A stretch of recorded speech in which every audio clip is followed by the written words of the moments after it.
What should family drug courts be collecting?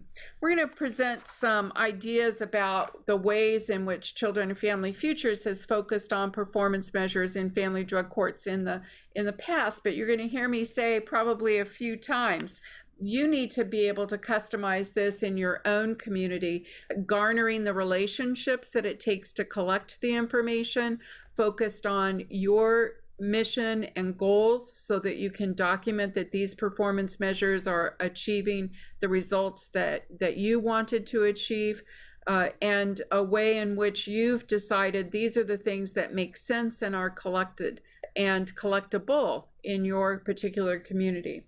So when we think about performance measures, the part of the tricky part of the family drug courts is that these data reside in different information systems. So if we were looking just at the child or the youth data, it would be a little easier to do evaluations. Or if we were looking just at the adult performance, what happens to the parents in the family drug court alone, that would be a little easier too. And importantly, and as we've documented over the last decade, critical is about how the family functions and how the family's relationships change over time. And then finally, that fourth area of performance. What does that mean for the partnership? What does that mean for the county's capacity to work across systems? So we look at performance measures in all four of these areas. So some examples about how we've done that in the past.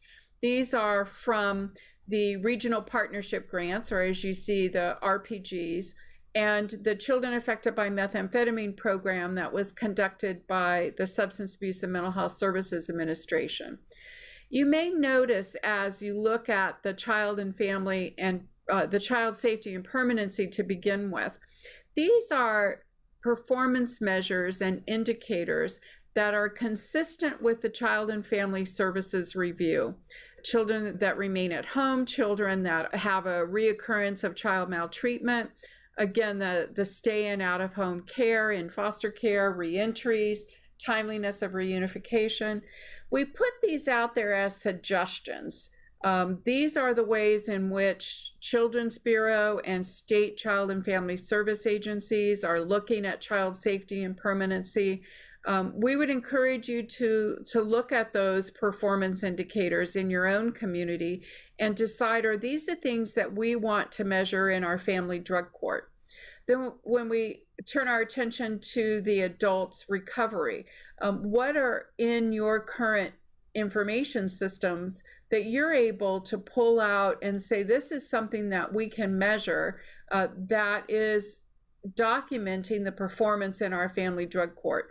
Clearly, the reduced substance use of parents and caregivers, employment and criminal behavior, these are variables that are currently in information systems that are not completely impossible to pull out of those administrative data sets and to put them into a frame that allow us to look at the child safety and permanency as well as the adults' outcomes in a way that puts families together, if you will. And that family together looks at the family well-being in a variety of ways about how the child is doing, how the adult is doing in their parenting capacity, the family relationships and functioning.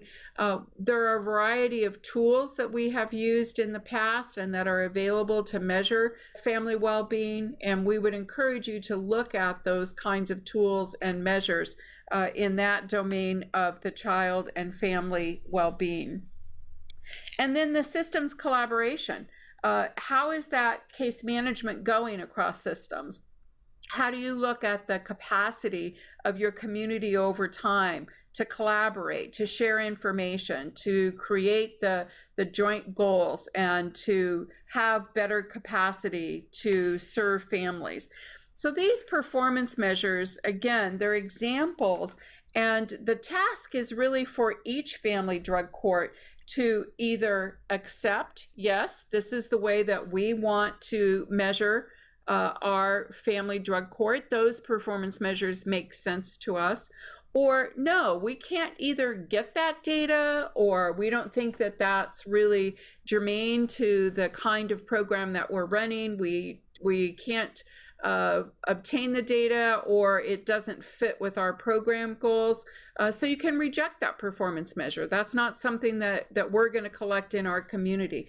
Or perhaps there's an indicator that is extremely important to your particular community that you need to add to that list of performance measures.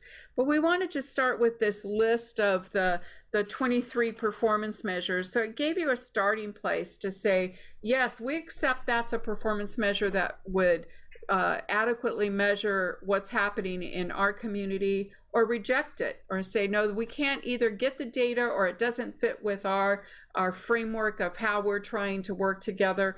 But this is a performance measure that we need to add. It's important when we're looking at that to make sure that we're talking about what do we have now because of the importance of baseline data.